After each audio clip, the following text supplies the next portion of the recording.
بسم اللہ الرحمن الرحیم۔ یہ جھوٹ اور اس کی مروجہ صورتیں یہ بیان چل رہا ہے کہ بعض لوگ جھوٹا میڈیکل سرٹیفکیٹ بناتے ہیں، بعض لوگ جھوٹی سفارش کرتے ہیں۔ اس کے بارے میں مفتی تقی عثمانی صاحب فرما رہے ہیں، فرمایا کہ ایک اچھے خاصے پڑھے لیکن نیک اور سمجھدار بزرگ کا میرے پاس سفارشی خط آیا۔ اس وقت میں جدہ میں تھا۔ اس خط میں یہ لکھا تھا کہ یہ صاحب جو آپ کے پاس خط لے کر آ رہے ہیں یہ انڈیا کے باشندے ہیں، اب یہ پاکستان جانا چاہتے ہیں، لہذا آپ پاکستانی سفارت خانے سے ان کے لیے سفارش کر دیں کہ ان کو ایک پاکستانی پاسپورٹ جاری کر دیا جائے، اس بنیاد پر کہ یہ پاکستانی باشندے ہیں اور ان کا پاسپورٹ یہاں سعودی عرب میں گم ہو گیا ہے، اور خود انہوں نے پاکستانی سفارت خانے میں درخواست دے رکھی ہے کہ ان کا پاسپورٹ گم ہو گیا ہے، لہذا آپ ان کی سفارش کر دیں۔ اب آپ بتائیے، وہاں عمرے ہو رہے ہیں، حج بھی ہو رہا ہے، طواف اور سعی ہو رہی ہے، اور ساتھ میں یہ جھوٹ اور فریب بھی ہو رہا ہے، گویا کہ یہ دین کا حصہ ہی نہیں، اس کا دین سے کوئی تعلق نہیں۔ شاید لوگوں نے یہ سمجھ رکھا ہے کہ جب قصد اور ارادہ کر کے باقاعدہ جھوٹ کو جھوٹ سمجھ کر بولا جائے تب جھوٹ ہوتا ہے، لیکن ڈاکٹر سے جھوٹا سرٹیفکیٹ بنوا لینا، جھوٹی سفارش لکھوا لینا یا جھوٹے مقدمات دائر کر دینا یہ کوئی جھوٹ نہیں، حالانکہ اللہ تعالیٰ کا ارشاد ہے ما يلفظ من قول الا لديه رقیب عتید، یعنی زبان سے جو لفظ نکل رہا ہے وہ تمہارے نامہ اعمال میں ریکارڈ ہو رہا ہے۔ ایک مرتبہ فرمایا کہ بچوں کے ساتھ جھوٹ نہ بولو۔ اس بارے میں فرمایا کہ ایک مرتبہ حضور پاک صلی اللہ علیہ وسلم کے سامنے ایک خاتون ایک بچے کو بلا کر گود میں لینا چاہتی تھی، لیکن وہ بچہ قریب نہیں آ رہا تھا۔ اس خاتون نے بچے کو بہلانے کے لیے کہا کہ بیٹا یہاں آ جاؤ، ہم تمہیں چیز دیں گے۔ حضور پاک علیہ السلام نے اس کی بات سن لی اور آپ نے خاتون سے پوچھا کہ تمہارا کوئی چیز دینے کا ارادہ بھی ہے یا نہیں، یا ویسے اس کو بہلانے کے لیے کہہ رہی ہو؟ اس خاتون نے عرض کیا کہ یا رسول اللہ، میرا اس کو کھجور دینے کا ارادہ ہے کہ جب وہ میرے پاس آئے گا تو میں اس کو کھجور دوں گی۔ حضور پاک صلی اللہ علیہ وسلم نے فرمایا کہ اگر تمہارا کھجور دینے کا ارادہ نہ ہوتا بلکہ محض بہلانے کے لیے کہتی کہ میں تمہیں کھجور دوں گی تو تمہارے نامہ اعمال میں ایک جھوٹ لکھ دیا جاتا۔ اس حدیث سے یہ سبق دے دیا کہ بچے کے ساتھ بھی جھوٹ نہ بولو اور اس کے ساتھ بھی وعدہ خلافی نہ کرو، ورنہ شروع ہی سے جھوٹ کی برائی اس کے دل سے نکل جائے گی۔ اور ہم لوگ محض مذاق اور تفریح کے لیے زبان سے جھوٹی باتیں نکال دیتے ہیں، حالانکہ نبی کریم صلی اللہ علیہ وسلم نے مذاق میں بھی جھوٹی باتیں زبان سے نکالنے سے منع فرمایا ہے۔ چنانچہ ایک حدیث میں ارشاد ہے کہ افسوس ہے اس شخص پر، یا سخت الفاظ میں اس کا صحیح ترجمہ یہ کر سکتے ہیں کہ اس شخص کے لیے دردناک عذاب ہے جو محض لوگوں کو ہنسانے کے لیے جھوٹ بولتا ہے۔ حضور پاک صلی اللہ علیہ وسلم کا مذاق، یعنی خوش طبعی کی باتیں اور مذاق حضور پاک صلی اللہ علیہ وسلم نے بھی کیا ہے، لیکن کبھی کوئی ایسا مذاق نہیں کیا جس میں بات غلط ہو یا واقعہ کے خلاف ہو۔ آپ نے کیسا مذاق کیا؟ حدیث شریف میں آتا ہے کہ ایک بڑھیا عورت حضور پاک صلی اللہ علیہ وسلم کی خدمت میں آئی اور عرض کہ یا رسول اللہ میرے لیے دعا کر دیں کہ اللہ تعالیٰ مجھے جنت میں پہنچا دیں۔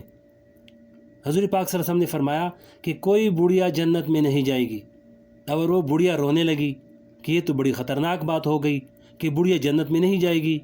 پھر آپ نے وضاحت کر کے فرمایا کہ اس کا مطلب یہ ہے کہ کوئی عورت اس حالت میں جنت میں نہیں جائے گی کہ وہ بوڑھی ہو، بلکہ وہ جوان ہو کر جنت میں جائے گی۔ تو آپ صلی اللہ علیہ وسلم نے ایسا لطیف مذاق فرمایا کہ اس میں کوئی بات نفس الامر کے یعنی واقعہ کے خلاف اور جھوٹی نہیں تھی۔ ایک دیہاتی آپ صلی اللہ علیہ وسلم کی خدمت میں آیا اور عرض کہ یا رسول اللہ مجھے ایک اونٹنی دے دیجئے، ایک اونٹ مانگ رہے تھے۔ آپ نے فرمایا ہم تو آپ کو ایک اونٹنی کا بچہ دیں گے۔ اس نے کہا یا رسول اللہ میں بچے کو لے کر کیا کروں گا، مجھے تو سواری کے لیے ضرورت ہے اونٹ کی۔ آپ نے فرمایا تمہیں جو بھی اونٹ دیا جائے گا وہ کسی اونٹ کا بچہ ہی تو ہوگا، یعنی ہر اونٹ کا بچہ ہی تو ہوتا ہے۔ یہ آپ نے اس سے مذاق فرمایا، اور ایسا مذاق جس میں خلاف حقیقت اور غلط بات نہیں کہی، تو مزاح کے اندر بھی اس بات کا لحاظ ہے کہ زبان کو سنبھال کر استعمال کریں اور زبان سے کوئی لفظ غلط نہ نکل جائے۔ اور آج کل ہمارے اندر سچے جھوٹے قصے پھیل گئے ہیں اور خوشگپیوں کے اندر ہم ان کو بطور مزاق بیان کر دیتے ہیں، یہ سب جھوٹ کے اندر داخل ہے۔ اللہ تعالی ہم سب کو اسے محفوظ رکھے، آمین۔ آج کل اس کا عام رواج ہو گیا ہے، اچھے خاصے دیندار اور پڑھے لکھے لوگ بھی اس میں مبتلا ہیں کہ جھوٹے سرٹیفکیٹ حاصل کرتے ہیں یا دوسروں کے لیے جھوٹے سرٹیفکیٹ جاری کرتے ہیں، کریکٹر سرٹیفکیٹ۔ مثلا اگر کسی کو کریکٹر سرٹیفکیٹ کی ضرورت پیش آ گئی، اب وہ کسی کے پاس گیا اور اس سے کریکٹر سرٹیفکیٹ حاصل کر لیا، اور جاری کرنے والے نے اس کے اندر یہ لکھ دیا کہ میں ان کو 5 سال سے جانتا ہوں، یہ بڑے اچھے آدمی ہیں، ان کا اخلاق و کردار بہت اچھا ہے۔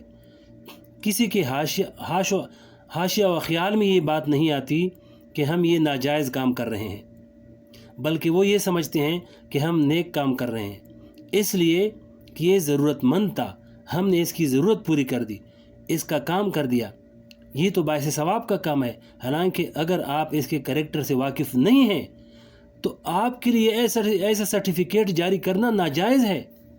جائے کہ وہ سمجھے کہ میں ایک ثواب کا کام کر رہا ہوں، اور کسی ایسے شخص سے کریکٹر سرٹیفکیٹ حاصل کرنا جو آپ کو نہیں جانتا یہ بھی ناجائز ہے۔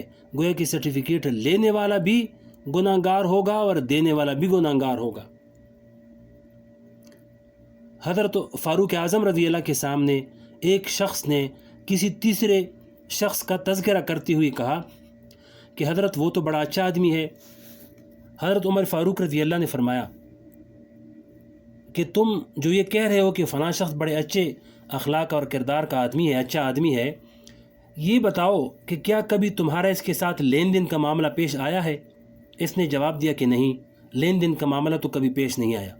پھر آپ نے پوچھا کہ اچھا یہ بتاؤ کہ کیا آپ نے کبھی اس کے ساتھ سفر کیا ہے؟ اس نے کہا کہ نہیں، میں نے کبھی اس کے ساتھ سفر تو نہیں کیا۔ آپ نے فرمایا کہ پھر تمہیں کیا معلوم ہو، کیسے معلوم ہو گیا کہ وہ اخلاق و کردار کے اعتبار سے کیسا آدمی ہے؟ اس لیے کہ اخلاق و کردار کا اندازہ اس وقت ہوتا ہے جب انسان اس کے ساتھ لین دین کرے اور اس میں وہ کھرا ثابت ہو، تب معلوم ہوتا ہے کہ اس کا کردار اچھا ہے۔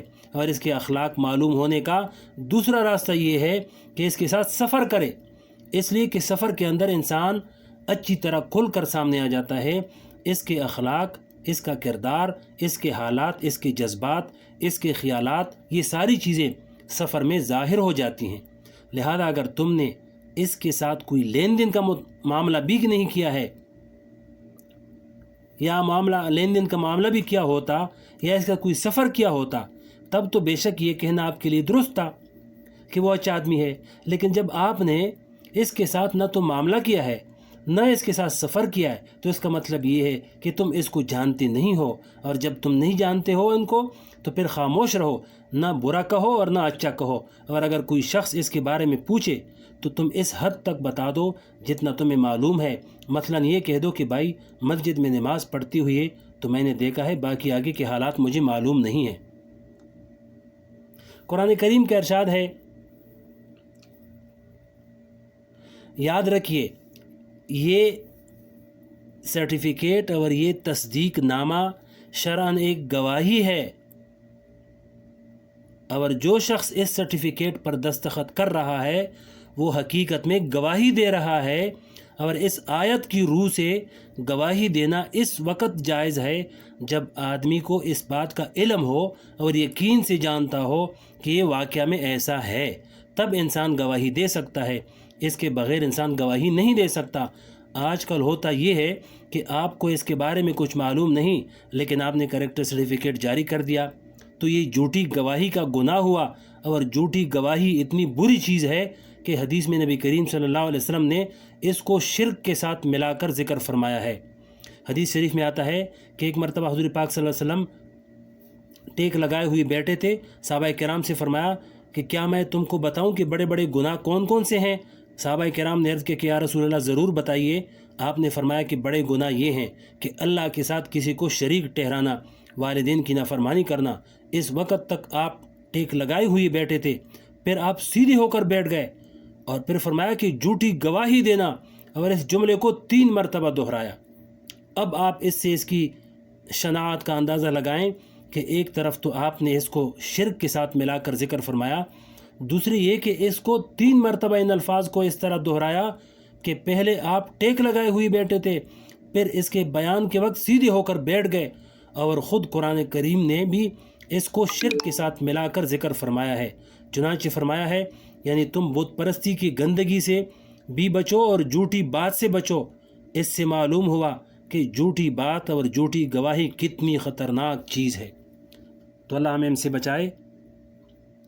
آگے انشاءاللہ اگلے ویڈیو میں بتائیں گے، بہت ہی بہترین باتیں ہیں، ضرور سنا کریں انشاءاللہ۔